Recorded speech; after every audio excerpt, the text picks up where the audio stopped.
Alright, welcome back to Don't Think Just Charge. I'm Dave, that's Harvey, and we're here to talk to you about our experience at UK Games Expo and One Page Rules' third official tournament ever.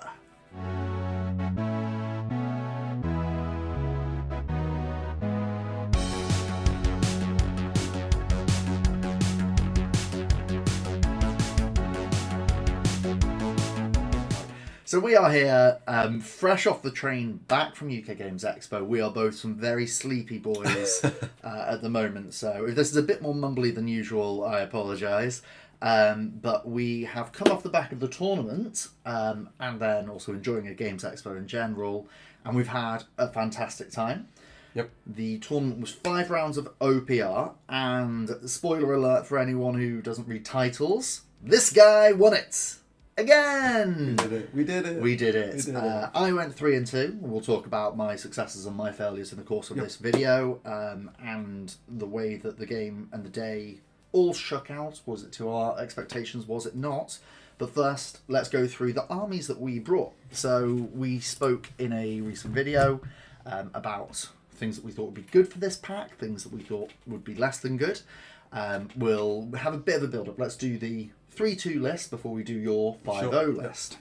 So the thought logic behind mine was I wanted to have 3 casters, something you and I agreed on. Yep. I wanted a bit of scout, and then I wanted things that would be effective in melee and all warm bodies. And so I wanted... Oh, I also wanted a pretty effective spell list, so I settled on war. The list is 3 casters. It's got 1 War Master on a Manticore with the upgrade to A4 AP1. He's a caster 3. Then it's got 2 War Masters who are just caster 3, no other upgrades. They are both... on this one, it's got my chosen War Master embedded in my War Barbarians. I actually flicked it around so it was just easier through all my games for my opponents. I just had the casters in the units of War Barbarians, and they're exactly how they came. Which meant that there was a bit of extra padding for the casters, but also not too much of a slouch on the charge. Oh. So I had 2 of those units. I had a chosen War Master with Dark March, which is advanced tactics. And then I ended up putting him in a unit of 5 War Warriors.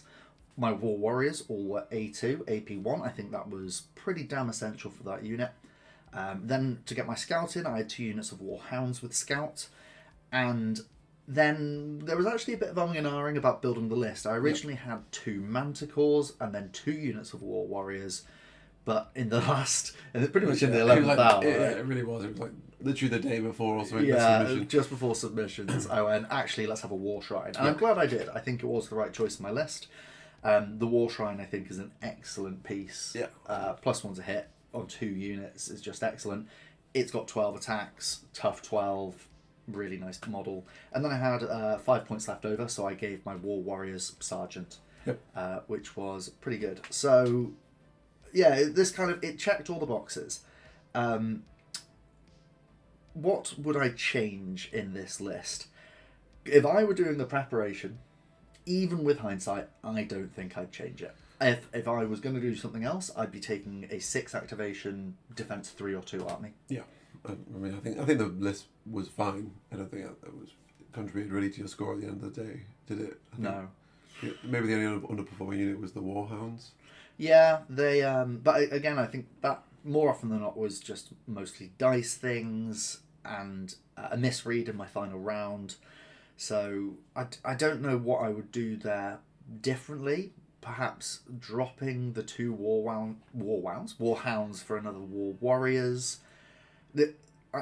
I can't really see a world where it changes drastically from this list. No, I think that the Warhounds were essential for winning certain game modes. Yeah.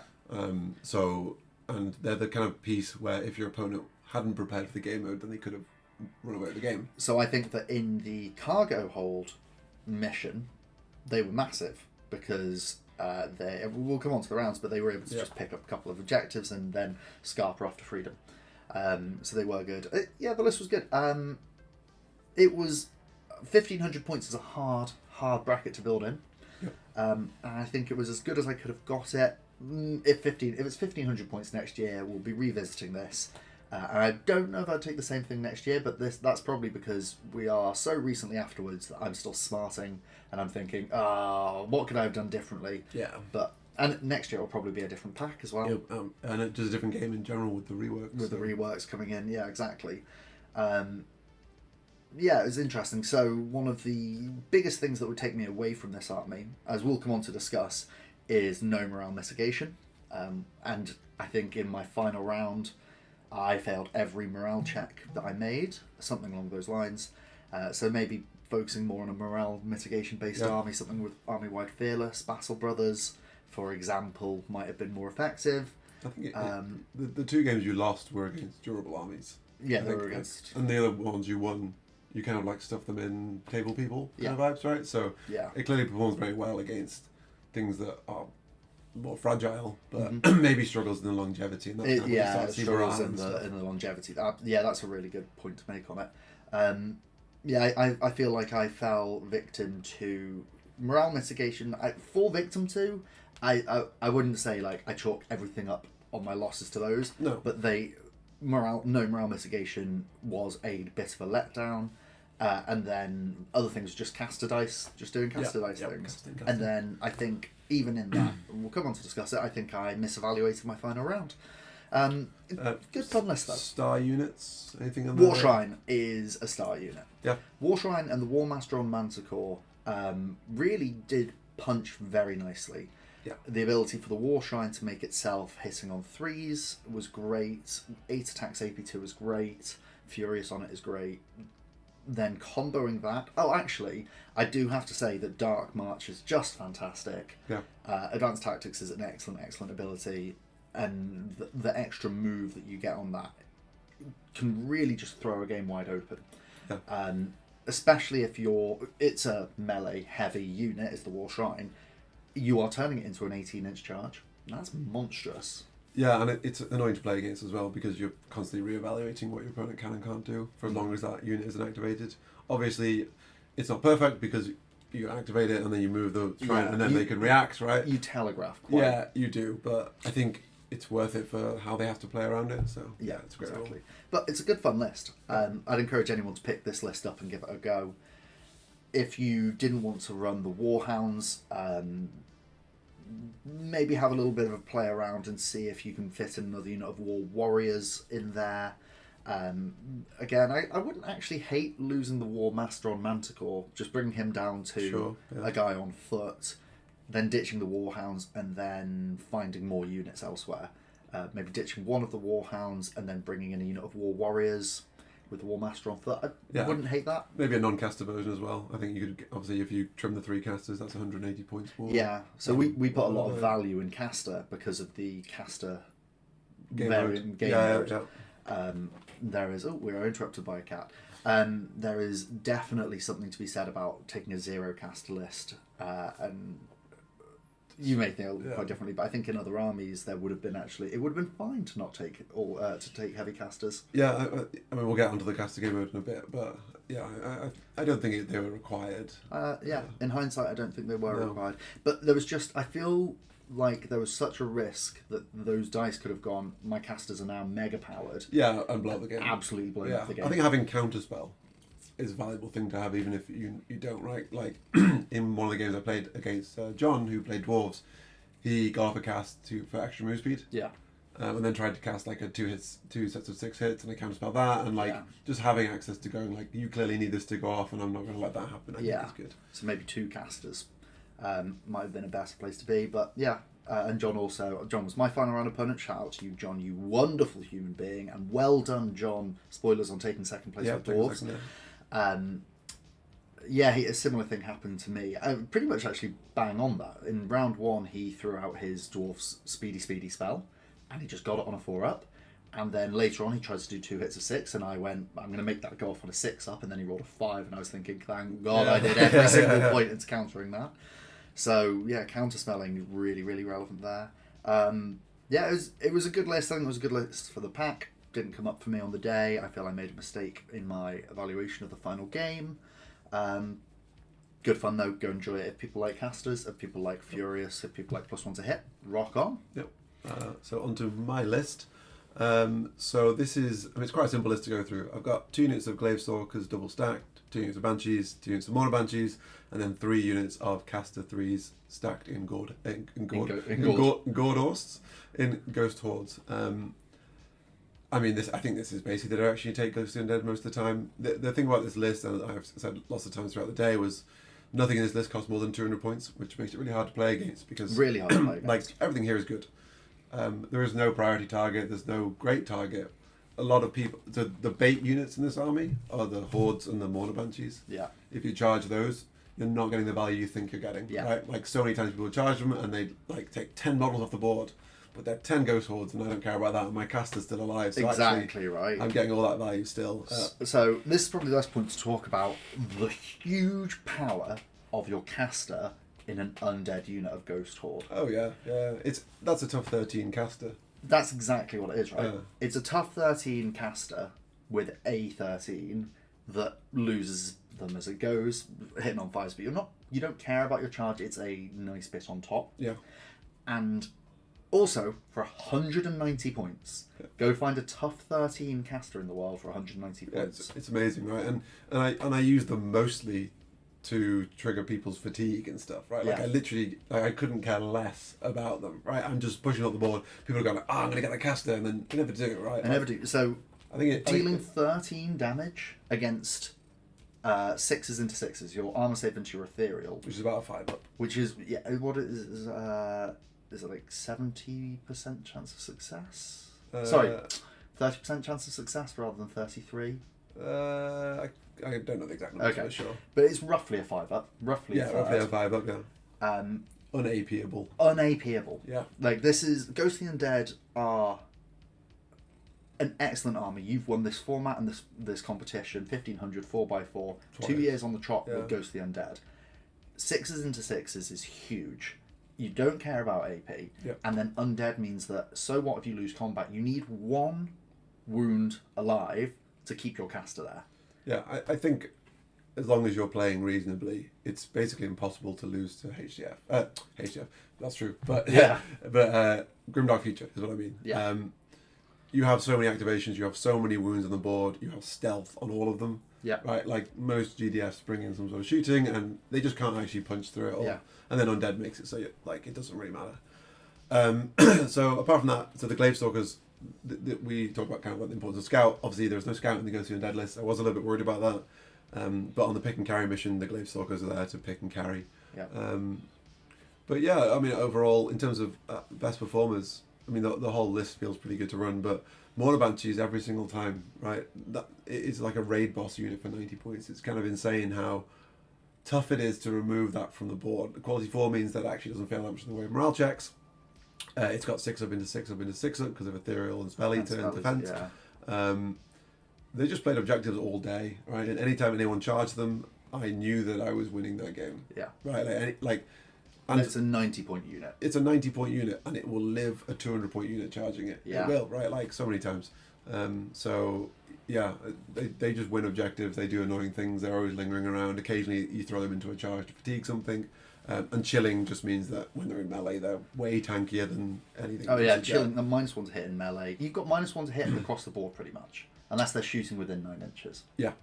So yeah, it's deceptively tanky list, and I mean, I say that there are like 73 models in this list, so it's not that deceptively tanky. It's 73 models. Yeah, you've got a lot of wounds to chew through, a lot of very resilient wounds to chew through. Yeah, but it's the classic, right? Like most games, I still had 8 or 7 activations by the end of the game. Yeah, because things just aren't dying, and then they're like low priority because there's one of them left, and all of a sudden you're at the end of the game, and a single glaive stalker. How many games, or how often did you find that you had 1 or 2 models left in the unit? Every game. Like most of the time, my casters are still alive, just them. Right, and so this is the thing, and I appreciate Undead is a fairly divisive topic. It is that aspect of you have 1 guy alive. How many men do you need to contest an objective? Yeah, just 1. Exactly. There's no objective weighted value in OPR, so Undead is disgustingly powerful for that. And I think it is less powerful, like we discussed last week, on the Dark Battle Brothers and the Dark Prime Brothers along with that.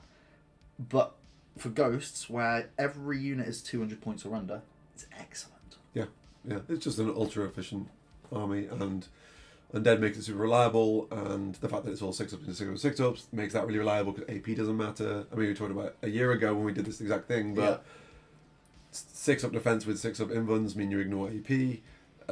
The whole army has Striders, so you ignore difficult terrain.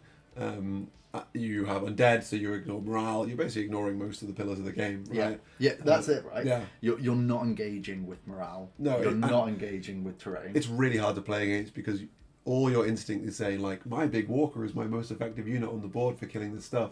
But it isn't. Because it really isn't. Because, like, I mean, in the last round against Ruben, he had this big shooting walker, and he literally said to me, he went, like, this is so weird because my recruits basically have the same damage output as my walker. Yeah. Right? And he's like, how do I reconcile, how do I do strategy here? So it's hard to play against. But yeah, I mean, Monobanshi's a star player, as always.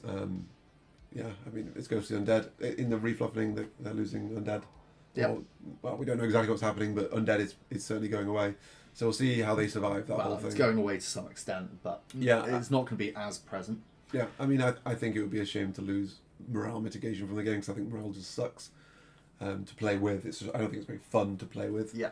It's another single dice roll thing. But yeah, I liked my casters. I failed a lot. I basically exclusively casted on 2-ups and 3-ups. I failed a lot of spells on 1-ups, right? Yeah, if you speak to any of my opponents, I think basically every single game I rolled at least 2 1s on 2-ups. And still, the list performed, right? It's really hard for it not to. So the first game was base OPR. Yep. And Andy, also massive shout out to Andy, who has a YouTube channel, Spymaster Gaming. He covers all sorts of things. Go check him out. And Ed from the Don't Think Just umbrella. Franchise. We've also got Don't Think Just Paint, which Ed is doing lots of hobbying on at the moment. Please go check out that channel. They were the guys running the event, did a fantastic job. So we got down for the first game, and Andy said, here's the dice, someone rolled it. I can't remember, I think Luke rolled it, and it rounded out at 3 objectives. Yeah. Which I saw and I went, damn. I didn't want that. No, yeah, me neither. Yeah, I would have liked more objectives, definitely. Yeah. Especially when I found out my round 1 opponent was Night Brothers, which was basically like the one matchup I really do want to play against because I couldn't do any spellcasting against them and all sorts of stuff. More objectives obviously better for my enormous horde army than 3. Yeah. But obviously I won that game. Yeah. I was playing against Alex from Apex. Another shout out there. Go check out Apex Miniatures, is it? Apex Miniatures on my mini factory. Alex does some insanely cool sculpts. Just go have a look. Yeah. They're great. But you got to play against the full sculpt army. I did get to play against the full sculpt army. So talk me through how it went. We will be doing a bit more of an in-depth list review, possibly in the future, about some of the lists from UKGE. Yeah. Just roughly let's talk through the army you were against and how the game then went. Yeah, so he had 2 units of Night Brothers. He had 2 units of Flamers. He had a unit of Destroyers. I think that was it. I think it was a 5 unit army. I can't exactly remember. I mean, we'll review it at some point. But basically, we put 3 objectives down the middle as far as possible, and then I just pushed up the board, and he ran away, and couldn't get back onto the points in time to contest stuff really. Okay. Yeah, I mean, it was. I did a lot of buffing with regen, which massively helped. I had so much stuff on the board by the end of it, so I think he struggled to deal with that by the end. Yeah. But I mean, it was base OPR, so very comfortable there. Nothing really to write home about. Yeah. Very good. Mine was against Rob and his rat folk. His army list was 1 unit of giant rats for the fast and strider, 2 caster 3s in some storm ogres. One of them had the deadly 3 fists, and one of them had the flamers. Then 1, 2, 3. He had the shrine, the +1 to hit tough 6 shrine, and then he had 2 of the monstrosity rats with fearless and spell resistance. Yep. Tough 12, 14 attack. Regen, spell eater. Damn tough thing to chew through. Yep. The 3 objectives weren't quite down the line. There was one more favouring his side of the board, one more favouring mine, then one in the middle in a bit of difficult terrain. He deployed very much as I would with that thing, with that army. He put his 2 fat rats in the middle, the war shrine in the middle. Yep. First activation was giving them both +1 to hit, and then he moved them up. Yep. And we had a bit of a chat about when he shoved his giant rat up. I was like, are you putting yourself in charge range of my war shrine intentionally? And he went, yeah. And so I charged it. And the whole game was my War Shrine and one of his rats just matching head. battling. Yeah. And eventually my War Shrine won out because of the spells that were successful for me were -1 to hit. Right. -1 to defense rolls. Sure. Which, so one of the things, I charged it with the War Shrine, I then Dark Marched my my Manticore Rider up the board, threw out -1 to hit and charged it. Sure. I did actually have... This is probably my best game for spellcasting results, Right. because I then managed to move one of my units of Barbarians and Casters into the middle, in range, because he'd moved his Shrine forward to throw 12 hits on it, and I did 4 damage to it, which was good. And then his other rat just got gummed up by my Barbarians being in the way, and he didn't want to make that charge, so he kind of pushed the activation back repeatedly throughout the game. So I just got so much tempo from that. Yeah. It took a couple of rounds, but there were like a couple of important breakpoints. One was getting another 12 hits off. So yeah, my spellcasting in this first one actually went much better than I'm recalling it. It was...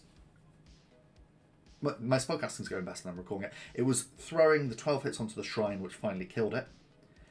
And starting to then layer charges with my Barbarians and my Casters into the big guys. Yep. And eventually... Oh, one of the things happened was he charged my Manticore with his Furious Deadly Rat Ogres, wiped him out in one go, got 3 hits, deadly 3. I managed to save him down to 1 wound, and he got the last hit through with his leader getting a 5, and I failed the save. I failed a base 3 up. I was gutted. But yeah, and then with the Barbarian screen that he wasn't activating, I got a charge onto his rat, which he then struck back and didn't do more damage than I'd done, I think. And then I charged it again the next round, and then he failed his 4 up into his 4 up, and so it fled with 5 wounds left, and that left 2 huge holes in his defence for me to just push. Shit, yeah. What was the final score? 3-0, I think it was. Was it 3-0? Okay. Yeah. And mine was 2-0. 2-0. Yeah, I got once again Mono Banshees lingering on the flank, decapping a point. Round 2, we got the worst news in the world. Yes, we went into round 2, and the first pairings they announced was me versus Dave. Yeah. And people cheered. People cheered and laughed. People cheered, clapped and laughed, because they knew we didn't want this at all. Yeah, exactly. Yeah. So the two of us went extremely bleakly and put our minis on the table and just like, so I don't want this to happen. We didn't want this to happen. But this was also the game where caster mattered the most, because it's the caster bonus rules. And I was thinking, if your casts failed, that's my best chance of winning. Yeah. So, deployed, I put my hounds on the flanks, 25 inches away from either of your casters, and then we rolled up for spell effects, and we got all spells get double range. Yep.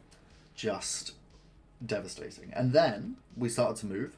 You threw out your spell cast. You got a 1. I got a 1, yeah. So and I went on a 2-up, and Dave was like, "Nice." I went, "This game is now mine." I think, yeah. So, and then you activated. And then I activated, moved Barbarians up to throw 12 hits onto one of his units. On a 3-up, I did this one. It wasn't a 2-up. This was on a 3-up, and I rolled a 1. Yeah, and then we shook hands. Yeah. We said, okay, that's the start of the game then. Yeah. And then you went for your second cast, and because it was double range, I couldn't counter spell, so you threw 6 hits onto my dogs and wiped them out. 3-up that time, yeah. 3-up, and you got it. And then I went, okay, I now know that with your spellcasters gone. So my strategy into that was counterspell you. Yeah.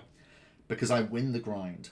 And then the opportunity for me to do a 24-inch 12 hits onto your Glaive Stalkers, I was thinking, I know your Glaive Stalkers are my focus. They're what I need to kill in this matchup, right? And you'd even deployed them back, knowing that I could yeet and push and spell, because they were the threat. They're what I need to take out. So I went 24 inches. If I land this 12 hits, I think I win the game. It's going off on a 2-up. I roll a 1. Roll a 1, yeah. And then you had activation priority. I then had to make really aggressive charges to try and pare you down. We basically then just scrapped, right? For like 4 turns. All 4 rounds. All 4 rounds, and then at the very, very end of the game, You had more than me. Yeah, it was, I think, there was just like so much on the board, right? You managed to get onto 2 points, but no one fell up. I made a mistake at the end where I had a unit of Barbarians, and I was trying to charge and then wipe out a unit and bounce onto a point.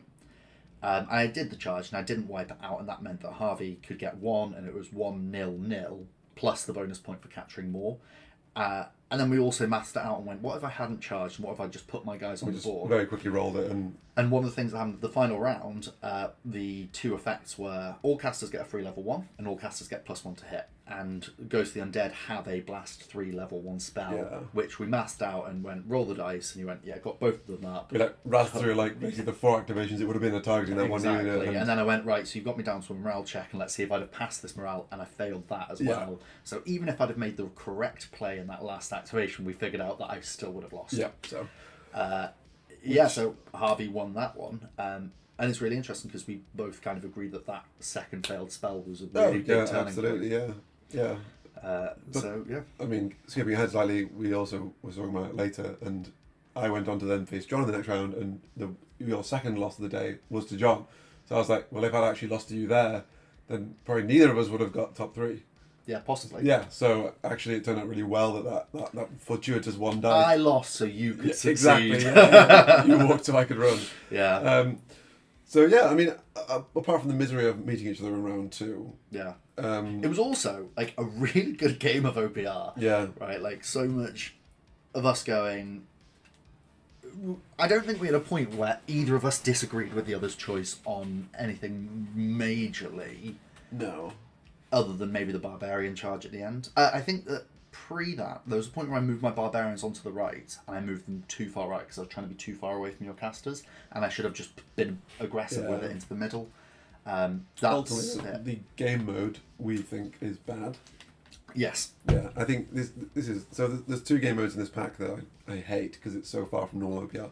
This is one of them because you don't go on the objective until round 4. Yeah. There's literally no point. You will lose the game if you do it. Yeah. And the other thing is fucking with spellcasters in such a huge way. We had one round where confusion came up. Yeah. And none of us cast any We spells. didn't cast any because we were spells. like, that's useless, that's useless, that's useless. Yeah. And that was actually one of the things, which is because confusion came up when I was on 6 counters on one of my casters already, you just didn't cast. So I overcapped on caster points, which was maybe not huge, but really bloody annoying. Yeah. I want to be throwing my spells out. Yeah, so it's not very fun either. I think we actually got confusion and one on a 1 to 3. Oh yeah, so well. Like it was a double whammy. So overall, not a fan of that game mode. No, I really hate that game mode, and it warped my decision so much because I was so set on bringing casters. Because if I'd have taken a list, my justification on bringing 3 casters, if I hadn't brought casters, and I went against an opponent who had casters, and just even that final round of a free level 1 and everyone's +1 to hit, your casters are so much stronger. Yeah. The risk of that is devastating. So with that, I don't think I would have changed my view on bringing casters. I think casters are strong anyway, right? Like, bad rolls aside, I think they're still really good. Yeah. So, game 3. Yeah, so is this the other one that you hate? This is the one I hate. I think OPR is a movement and objective game, and this messes with the movement part of it. Yeah. So I played against Lust Disciples. Yep. This is like a classic Ghost the Undead beating down GDF game. He had 5 activations. Matt had 5 activations. He had assault troopers, shooty troopers. He had a big walker guy. He had some lust brutes, and he had a unit of support guys. Yeah. There isn't really much he could have done to win that game. I had 9 units. He had 5. Yeah. There were 4 objectives on the board, and this is the one where you snowball. Yeah. So I had the opportunity to decap his ones and cap mine, and basically immediately from that, I was snowballing, and then by the end of round 4, I think I was up by like 8 or 9 points. And his support guys die, his normal guys die, his assault guys die, the brutes die as well. All this stuff dies to casting anyway. So he literally had 1 model left by the end of it. And yeah, it's just like, you can't win that matchup. I don't think ever. You could be the best player in the world and you wouldn't win that matchup. Yeah. So it was a fun game, but yeah, ultimately like it was really matchup dependent. And I think also he was very, very reserved with the way he moved on round 1. Yeah. And because we play tested it, we knew that if you're reserved in this one round 1, it's progressive scoring. You can't be reserved with snowballing. Yeah. Right. So because it was 1 point if you hold more. Yeah. So that, and also I think that is a really not great way to have progressive. I love progressive, but if you reward winning and don't give a catch-up mechanic, you just reward who gets ahead first. Yeah, and like the one thing I don't like about progressive is so often you know the game's over. Yeah. Before it's over, and I feel like normally there's always like a slight chance you can come back into it because things. I mean, things can always go against you on the dice, but with progressive, you can reach like mathematical. You can't actually win this game, right? Like insurmountable. But we played it out and it was a bit of fun. Yeah. What about your round 3? So I was against Bo with his orcs. He had a really fun Grimdark Future Orcs list. 2 units of boss veterans stacked out to 10s with A2, AP1 and the Power Claws, both of which were in trucks. Yep. And then he had a Tough 6 hero, and he had one of the new Berserker heroes as well. Oh, nice, yeah. And that was it. And because of Moonbounce, he just put a truck with all the veterans, 20 is Strider and Speed Boost, 24 inches up the board, right outside my deployment zone. So I charged it with my War Shrine, took it out, shook his unit inside. Did the same on the other side, which I charged and took out using the -1 defense buff spell. Didn't cast. Oh, he was giggling the whole way through. I got a couple of -1 defense spells off. Every time I went for a 12 hits, 2 up or 3 up, I got a 1. Yeah, no. I think I did it 3 or 4 times. Yeah. It was, and he was just saying, he was like, "This is brilliant. The dice gods do not want you to cast magic. No, yeah. We are orcs in war. We smash." Yeah. So that was good. Bo was a great opponent there because he was not thinking, he was just charging. He was really in the spirit of it. His units of boss veterans all had field medics, and they made so many regen saves. Yeah. Whoever was healing those guys was doing their job. But I did end up tabling him by the end of round 2, but it was really bloody. I lost my Manticore, I lost my War Shrine, I charged his boss veterans with my War Warriors with Chosen Master in it. Yep. I did 1 wound, and then he wiped the unit on the crap.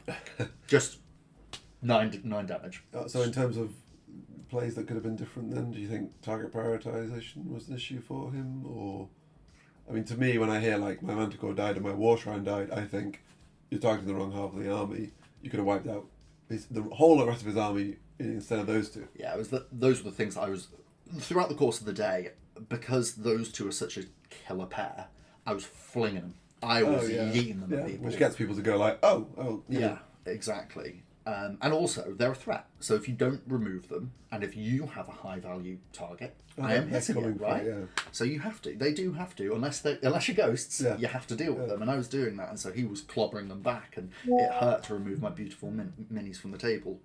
But it was a win. Bo was a great sport to play against there.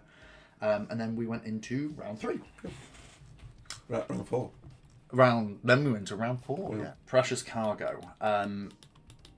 Thoughts on this mission? You like it? I think it's hard to really evaluate this because I was playing ghosts, basically, right? Like, I just have things alive at the end that can be in table quarters, right? And that's quite a key thing for winning it. You get 1 VP for each table quarter in which you have more non-shaken units than your opponent. This is a ghosts mission. Yeah, so I really like. I mean, I was winning this game anyway. Yeah. Just through play. But yeah, the carry and the pick and carry aspect of it didn't really matter too much. I was against John playing his dwarves.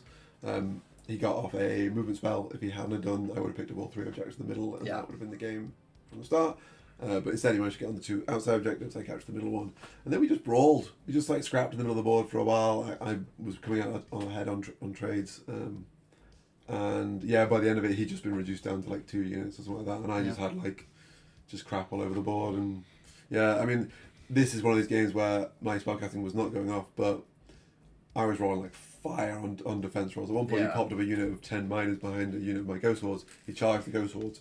He killed 2 on the charge, and then they cracked back, and the ghost hordes hit 8 attacks, and he failed 8 defense rolls. So like, and that's like a charge for him and stuff. And yeah, that was on his activation. Yeah, there was a little bit of dicey stuff going on at the start, but I think throughout the day I did a lot of failing aggressive stuff. I mean, that wasn't a great example of that, but a lot of failing the aggression stuff, but winning the defensive, right? So yeah.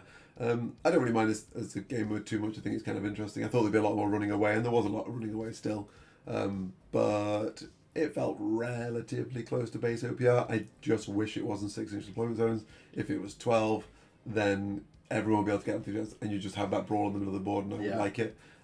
But as it stood, if he'd failed that spell at the start of the game, it would have been the most boring 4 rounds. Yeah. So yeah. Mine was against Jamie, what a legend of a guy bringing some robot legions. This was ultimately quite textbook, in that Jamie didn't have Scout and I had Scout. Jamie had 2 units of Tunneler. His first charge with his Tunnelers went into my War Warriors, didn't wipe them out. I didn't wipe him out, but by that point, I'd done my thing. And my thing was Scout Wolves on the board, Scout Wolves onto objectives. I am now in control of these objectives. I can run away. I can disable your Tunneler. I can disable your ambushes. And by the time that I started to take his activations off the board, he started on, I think, 1, 2, 3, 4, 5. He only brought 5 activations. Right. And so it just meant that if I took one off, he then couldn't win on points on table quarters. He did have a Doom tank with 3 deadly 3 shots, which I was terrified of. So he moved it up, and I went, right, Dark Tactics, both of my guys, like just yeeting forward, right? And he was like, brilliant, kid in a candy shop, blast the crap out of your nice minis, and he did, and he killed them, and it was like exactly what that thing's there for. But we had so much chat about the game being over because of Scout. Yeah. Jamie was a legend of an opponent because I got to do that point of going, what if this goes here, what if this goes here, and what if that, and we broke down, we had a point at the end of round 2 where we broke down the game, and I went, okay, so I'm going to do my last activation. He went, what are you on about? Hold on, why are you doing that? It's round 3. And I was like, no, Jamie, we're still at the end of round 2. Yeah. But you and I have just both We've talked through the rest of the game, but we done haven't the whole played game. it, yeah. We haven't actually done it, and we were giggling at that. A massive shout out to him. So I managed to win that round. Yep. So I'm feeling pretty good. 3-1 into the final round. Yep. You're 4-0. I like this mission. Yeah, I dislike killing things off of objectives for points. I don't like the deployment zones. Fair, yeah. I don't like the deployment zones. It makes it really weird. So the dominant strategy in this one is to leave a single model on a point of a unit, and that way, if they charge the unit or shoot the unit and they don't wipe it out, you take the models off the board, and then then you're no longer on the point, so they don't get the 1 point. Which is really in the spirit of it, but it's definitely how you play it. Yeah. So I was playing against Ruben in this one. Ruben brought HDF.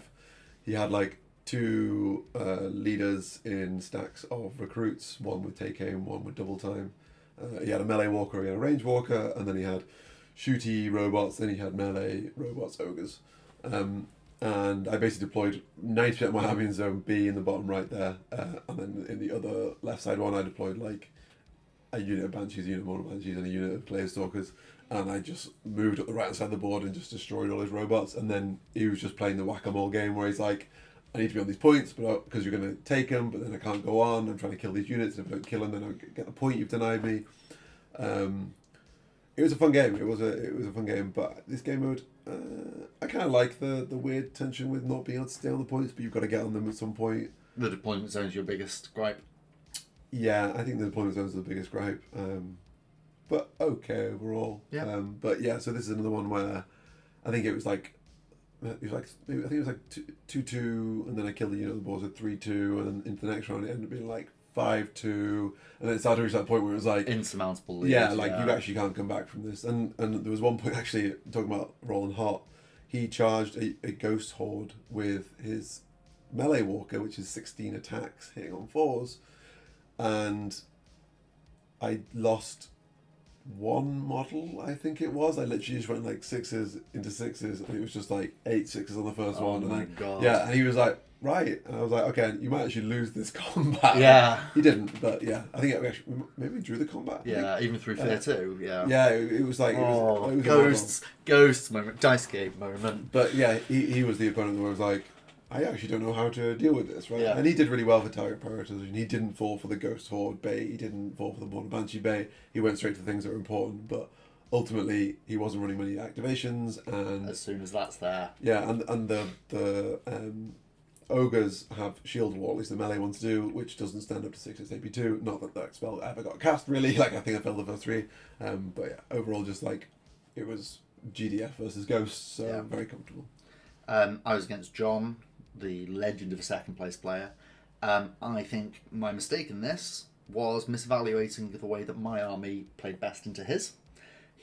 had lots of 3/3s and 3/2s, and so I charged him, and then things didn't die. Yep. And when things don't die when I charge them, my army then crumbles. So I just kind of fall apart. Yep. And that was really the sum of it. He got onto the points. He got a zoomy spell off for dwarves, so he was onto 3 points really quite early on. He put a big unit of Iron Warriors on his back one, which I eventually got through after charging twice with my War Shrine and my Manticore Lord. In fact, 3 times, twice with the Manticore Lord and once with the Shrine. But by that point, the rest of the game was just kind of sorted. John played his game really well, and I just flung into his game plan and lost for it. I think is the best way of summing that one up. And what a friggin' wonderful human being to lose to. We love him. So that's the way the day shook out. I had a lot of fun. 5 rounds of OPR is long. I mean, you can probably hear my voice. I've lost my voice from the day, and my knees are shot. You're an old yeah, man. honestly, like I am actually knackered by it. Like we had a day walking around the convention today as well, but yeah, I think one thing I do when I'm playing in real life that I didn't realise until half of the day is I roll on the opposite side of the board. I roll on my opponent's side. Yeah, so I can see tend it, right? to as well. So I'm leaning forwards on my knees the whole day, and I can't do that anymore, I guess, right? So the 30s hit hard. Overall, like 5 games of OPR in a day is a good day, right? We had a really good time, right? So I was so tired by the end, though. Like, at the start of the round with John, I gave him a big hug. I was like, "Good luck," and at the end, I was like, "Well done, mate. Good luck. Well done for playing well, and I'm glad he's won." And then he came second overall on tie breaks. Yeah. Well, so well deserved. It was great. Obviously, my game to you, one of us had to win, one of us had to lose. Yeah, I had to go one way or the other. General kind of roundup thoughts on the pack. We've kind of dotted through as we've been talking about. I think the caster one is the biggest warping one of all of the missions.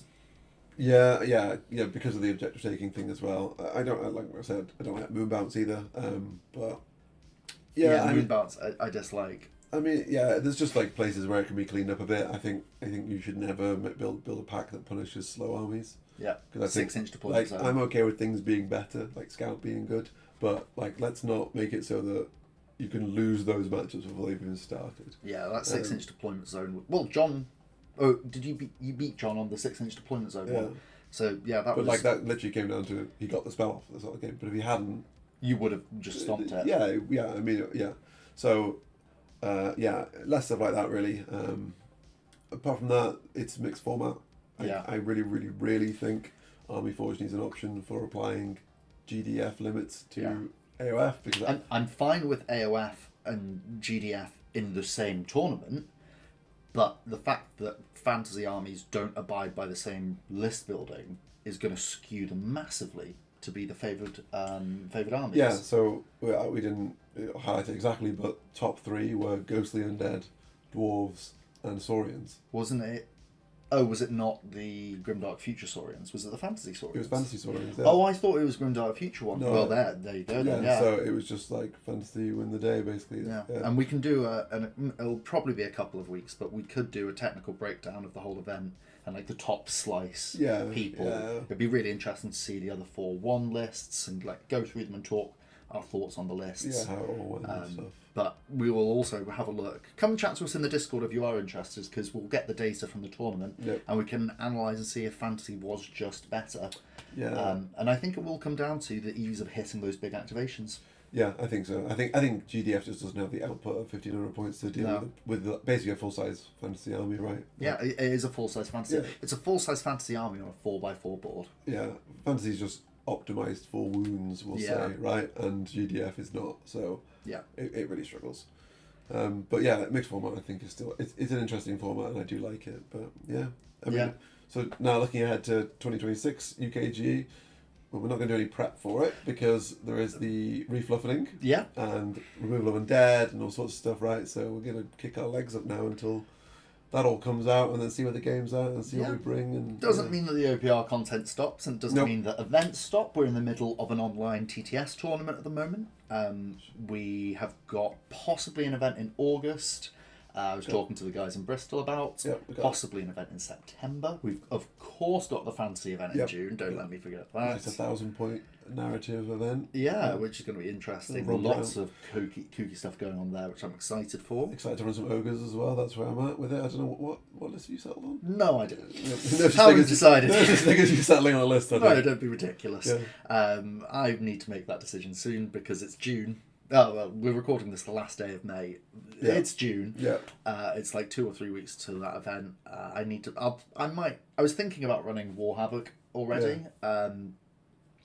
I just hate bringing the same army twice.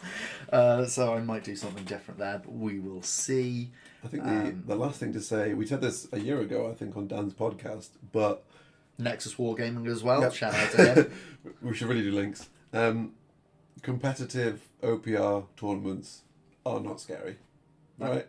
Like we had 32 players there, which is insane. 32 players, and it was all smiles. Everyone's having a good time. Everyone's good vibes, right? Like I'm sure the people who went 0-5 had just as good as a day as we did, right? Yeah, like, exactly. And like you hear it all the time. I think like 2 or 3 different people said to me like, everyone's just so nice. Right, like you don't need to run up. You don't need to spend months preparing lists. Right, you just rock up with your list that you've prepared and you're happy with it, and you play some OPR, you throw some dice, you make some jokes, and it's all good. So so go to your events, go play them. They're excellent. They're good fun. Don't be Shout scared. out. I can't remember his name. We'll find his name at some point, or maybe we won't because he's a minor. There was a 13-year-old at the event, and rightly so, he got best sport. Yeah, because I didn't get to play him, but I saw him playing throughout the day. Every time he was just having a whale. He was like, look at all my attacks, look at everything I'm doing. Very excited to activate units. I was playing next to him at one point.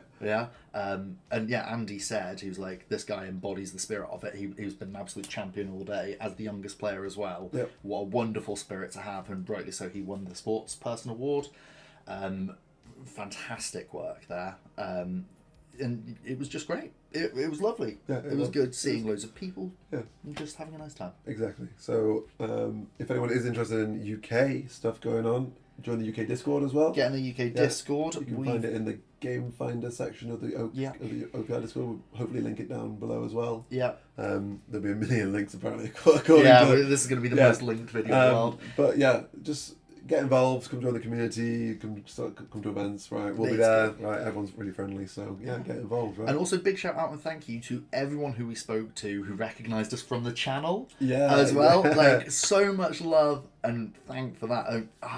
Again, a chap came up to me with his 2 young kids. I think it was Jacob. It was Jay, I think. I was running around looking for some broken minis. So you were broken mini at that point. But, and again, I'm rubbish with names and sorry for forgetting it. It was just on the back of my loss to you, and I was kind of blinking away all the what the hell's just happened. And he was like, hey, really love your stuff. And I was like, oh, are you in the event? He went, no, I've just come seen it, and he's just come up to talk to us.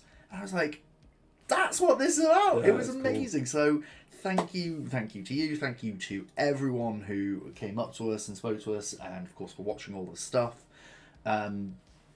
There's our breakdown of the biggest official OPR tournament so far. Yep. Possibly the biggest in the world. We don't know 100% on that, but no. We'll call it that for now. Yeah, we can call it that. Harvey won the biggest event ever. It was great fun. We hope you've enjoyed this little bit of a quick breakdown on how our day went. Please do all the YouTube things, like, comment, subscribe, all those bits. Join us in the Discord for a nice chat. And until next time. Yeah, see ya.